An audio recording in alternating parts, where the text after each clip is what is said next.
Las noticias de hoy en Estados Unidos. Hoy tanto el Washington Post como el New York Times coinciden en sus primeras páginas, en los principales titulares, en el anuncio de Anthony J. Blinken, quien será el candidato a secretario de Estado en la administración de Joe Biden, defensor de alianzas globales. Es uno de los asesores más estrechos, más cercanos al presidente electo en materia internacional. Y el señor Blinken, de 58 años, fue el vicesecretario de Estado en la presidencia de Barack Obama y comenzó su carrera en el Departamento de Estado en la administración de Bill Clinton. Y se especula que Jake Sullivan será el secretario nacional de seguridad. El señor Sullivan, de 43 años, sirvió como jefe de las políticas de planificación del Departamento de Estado cuando la secretaria era la señora Hillary Clinton. El Washington Post, esto está en la primera del The New York Times, el Washington Post por su parte nos destaca también la designación de Blinken y ponen el acento en el problema de los viajes ahora que estamos en la semana de Thanksgiving. La tradición es que viajen personas a todo lo ancho y largo de la nación para la reunificación familiar, pero esto se complica con el tema del COVID. Leo este despacho de Associated Press. Millones de estadounidenses adquirieron boletos para volar a algún destino por el Día de Acción de Gracias, antes de que la principal agencia de salud del país les rogara que no lo hagan. Así que, ¿qué están haciendo ahora? En muchos casos aún están atestando aeropuertos y abordando aviones, y eso a pesar de las políticas de cancelación relativamente indulgentes que las principales aerolíneas han implementado desde que surgió la pandemia del coronavirus este año. Los consumidores deberían sentirse cómodos cambiando sus planes y cancelando sus vuelos si necesitan hacerlo por razones de salud, dijo John Brayold, de la Liga Nacional de Consumidores. La mayoría de las líneas aéreas no pagarán dinero en efectivo para reembolsar un vuelo si el pasajero decide atender las advertencias de salud a nivel nacional, pero sí están renunciando al cobro de cuotas y ofreciendo cupones. Brayold pidió familiarizarse con las políticas porque las características de los cupones varían según la aerolínea y pueden depender de cuándo se reservó el boleto. Yendo ahora al tema político, en Estados Unidos tenemos acá: Cortes en Estados Unidos rechazan las denuncias de fraude electoral. La información viene desde Filadelfia. Buscando frenéticamente formas de salvar el intento de reelección del presidente Donald Trump, su campaña siguió un juego letal vertiginoso en 6 estados que se centró en el premio gordo, Pensilvania. La estrategia pudo haber funcionado bien en los programas de televisión y radio, pero ha demostrado ser un desastre en los tribunales, donde los jueces han rechazado sus reclamos de fraude electoral y consideran que el trabajo legal de la campaña ha sido amateur. En el fallo, el sábado, el juez Matthew Brann, republicano, comparó los argumentos legales de la campaña con un Frankenstein y concluyó que el equipo de Trump solo ofreció acusaciones especulativas, pero no pruebas de corrupción desenfrenada. Ahora, mientras las puertas legales se cierran a los intentos de Trump de desvirtuar la voluntad popular y conseguir un segundo mandato, sus esfuerzos en Pensilvania muestran hasta qué punto está dispuesto a impulsar teorías infundadas de fraude electoral generalizado. El esfuerzo lo ha encabezado su abogado personal, Rudy Giuliani, quien llegó al estado el sábado después de las elecciones del 3 de noviembre mientras el conteo se prolongaba y el presidente jugaba golf. Algunas de las papeletas parecían sospechosas, dijo Giuliani sobre el conteo de votos en Filadelfia. Además, acusó a la ciudad de estar dirigida por una máquina demócrata decrépita. Es un caso muy fuerte, dijo Giuliani. Justin Levitt, profesor en la Facultad de Derecho de la Universidad de Loyola, que se especializa en derecho electoral, considera peligrosas las demandas de Trump. Es un espectáculo secundario, pero es dañino, dice Levitt. Las continuas afirmaciones sin fundamento están teniendo efecto en un número sustancial de estadounidenses. Están creando las condiciones para que las elecciones no funcionen en el futuro. Ni un solo tribunal ha aceptado los argumentos de Trump, pero eso no impidió que el equipo iniciara casi 2 docenas de demandas contra la victoria de Biden en Pensilvania. Ningún juez ha encontrado evidencia de fraude electoral en Pensilvania o en cualquier otro estado donde la campaña también demandó, como Michigan, Wisconsin, Arizona, Nevada o Georgia. En cambio, los abogados de Trump dieron marcha atrás cuando se les presionó en la corte para presentar pruebas admisibles, o abandonaron el caso cuando fueron acusados de ayudar a descarrilar el proceso democrático. Mientras, la ventaja de Biden en el estado, en Pensilvania, se ha expandido a más de 80,000 votos. Con relación a esto, al desempeño del equipo de abogados de Donald Trump, Chris Christie, un aliado muy estrecho del presidente Trump en la campaña electoral, fue el que le preparó para los debates. Chris Christie fue destacado miembro del Partido Republicano, fue gobernador varios años del estado de New Jersey. Ha llamado al equipo legal que dirige Giuliani National Embarrassment, lo podría traducir como una vergüenza nacional. Y la campaña, sin embargo, sigue adelante. Esta será la semana de Acción de Gracias. A lo mejor amainen los sentimientos en Estados Unidos, en el clima electoral, y ya después vamos directo a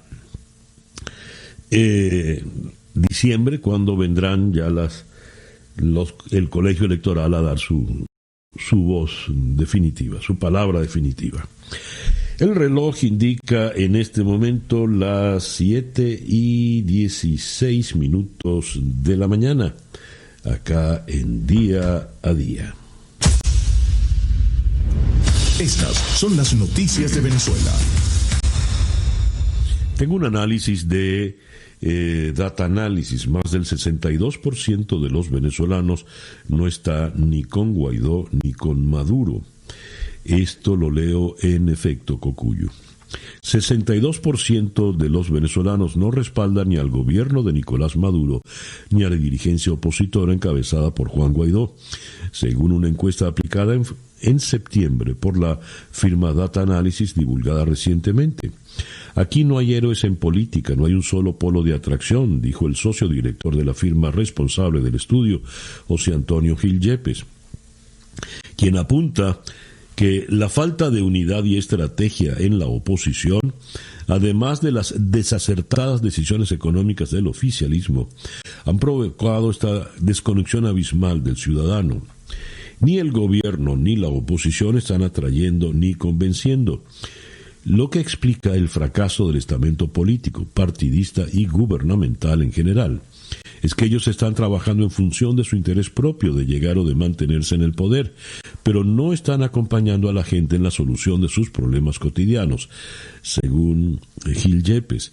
El estudio de Data Analysis en septiembre también revela que ningún líder político venezolano supera el 30% de valoración positiva.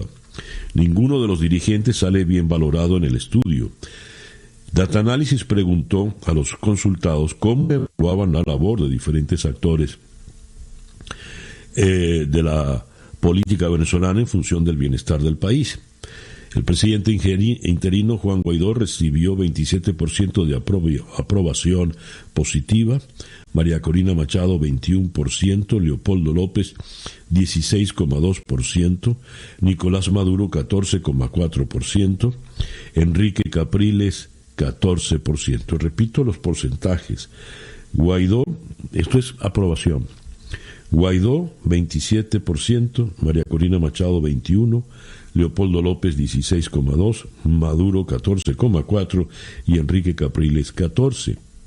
Todos una aprobación sin duda bastante baja. En la edición del País en Madrid hoy hay un trabajo que firma el corresponsal en Caracas, Alonso Moleiro. El chavismo se enfrenta a la desmovilización de sus bases ante las elecciones legislativas. La indiferencia reina en la campaña de los comicios de diciembre y las encuestas anticipan una abstención del 70%. La campaña electoral de las elecciones parlamentarias del 6 de diciembre en Venezuela comenzó a principios de noviembre en medio de una general apatía en un país que se cocina en una interminable crisis económica y social. En Caracas es mucho más notorio percibir el flujo de personas que se están organizando para migrar que para salir a votar. Los sondeos de opinión avisoran una abstención de más del 70%. El anclaje popular del chavismo se ha debilitado profundamente con el paso de los años. Sin embargo, con mover lo que les queda de militancia tendrían suficiente para una cómoda mayoría de escaños. Los recorridos proselitistas de los candidatos a diputados presentan un aspecto desangelado, escribe Moleiro en El País de Madrid. En otra información, ¿cómo puedo salir de Venezuela con el pasaporte vencido? Esto es lo que se sabe, nos dicen en El Estímulo. El director del SAIME, Gustavo Vizcaíno, explicó que las personas con doble nacionalidad y con pasaporte venezolano vencido podrán viajar fuera del país. Escribe, aquí tengo la cita textual de este señor Vizcaíno. Si tú eres italiana porque tienes el documento de pasaporte europeo italiano, pero eres venezolana y tienes tu pasaporte venezolano vencido, el SAIME te va a dejar salir solamente con que nos des la intención de haber querido renovar el documento en nuestro sistema. Al nosotros ver esto, tú puedes viajar tranquilamente y no necesitas estar buscando un camino oscuro o un tercero para buscar la prórroga. Cita textual para Vizcaíno. Nos informa El Estímulo. Desde el 16 de marzo, cuando comenzó la cuarentena por coronavirus, los venezolanos no han podido obtener ni renovar pasaportes ni cédulas de identidad.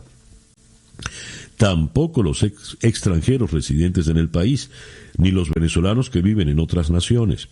Sin ninguna explicación, el gobierno de Maduro se niega a reactivar el organismo encargado de la expedición de pasaportes y cédulas, el SAIME. Así pues las cosas. Los interesados les invito a que entren en la página de El Estímulo, donde explican detalladamente los pasos a seguir. El reloj indica que ya son las 7:22 de la mañana. Escuchas Día a Día con César Miguel Rondón. Nuestra agenda para el día de hoy, lunes 23 de noviembre. Vamos a comenzar en la ciudad de Nueva York con Celia Mendoza de La Voz de América. Las opciones del presidente Trump se reducen con nuevas derrotas en Pensilvania y Michigan. Los intentos por revertir el resultado en las elecciones han sufrido un nuevo revés luego que un juez en Pensilvania desestimara la demanda de la defensa que encabeza Giuliani, que buscaba anular millones de votos en ese estado. Luego de Nueva York vamos a ir a Caracas para conversar con el doctor Luis Echezuría, médico infectólogo, profesor titular en la Facultad de Medicina de la Universidad Central. Maduro oficializó ayer la flexibilización de la cuarentena durante todo el mes de diciembre. Aseguró que la semana del 23 al 29 de noviembre sería la última con cuarentena radical este año. Y dijo Maduro, con la irresponsabilidad que le caracteriza, que ese es un regalo que le está dando al país para que tenga una recuperación económica y comercial que permita el reencuentro de la familia y todas las actividades que necesita el país. Es un regalo personal de este individuo Maduro. De Caracas vamos a ir a Barquisimeto para conversar con Monseñor Víctor Hugo Basabe, el obispo de San Felipe y administrador apostólico de la Arquidiócesis de Barquisimeto. Dice Monseñor Basabe: no hay ánimo para elecciones ni consulta popular. La gente no está pensando en participar en procesos amañados, pero está pensando en no participar en esa otra propuesta, porque la gente lo que siente es una gran frustración ante una dirigencia política que parece no tener ideas claras.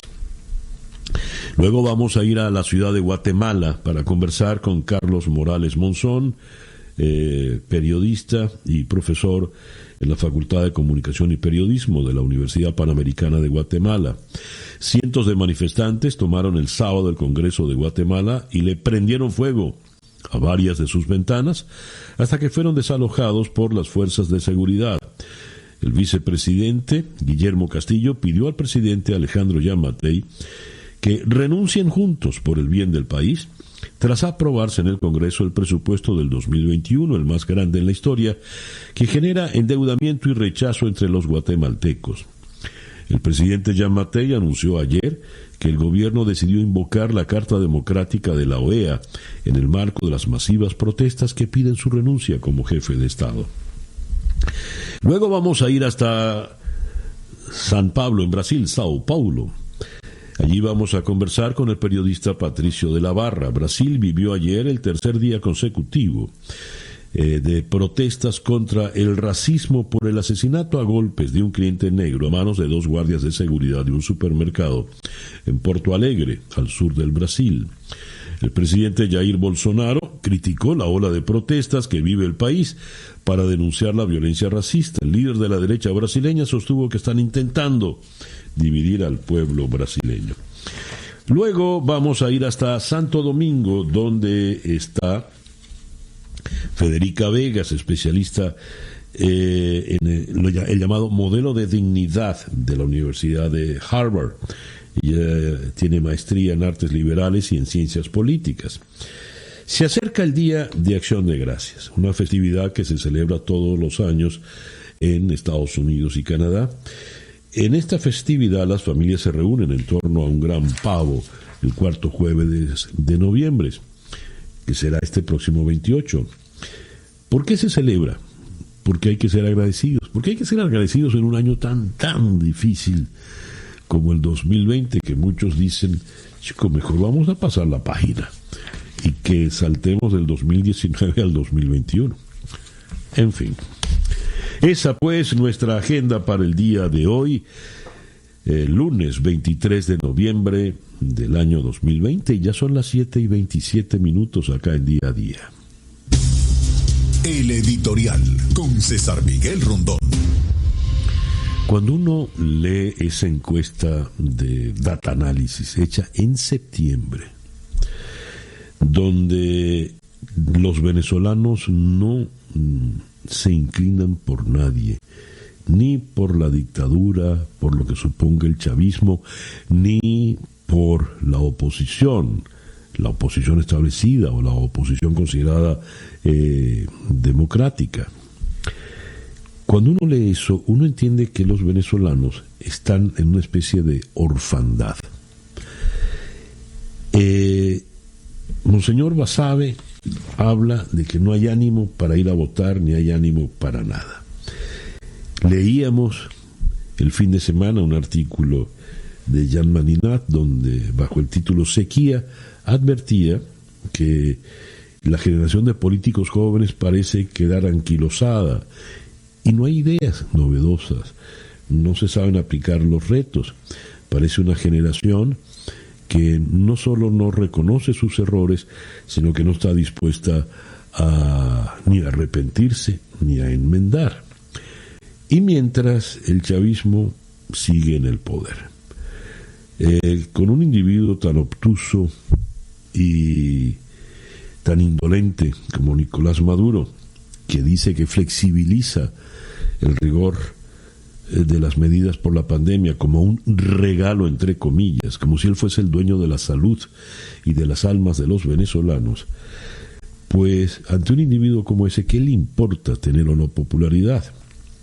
A lo que le importa es permanecer en Miraflores. Y los otros, los que lo quieren sacar, por lo visto, están muy lejos de lograr el objetivo. En el mientras tanto, allí queda la orfandad inmensa de la inmensa mayoría, valga la redundancia, de los venezolanos.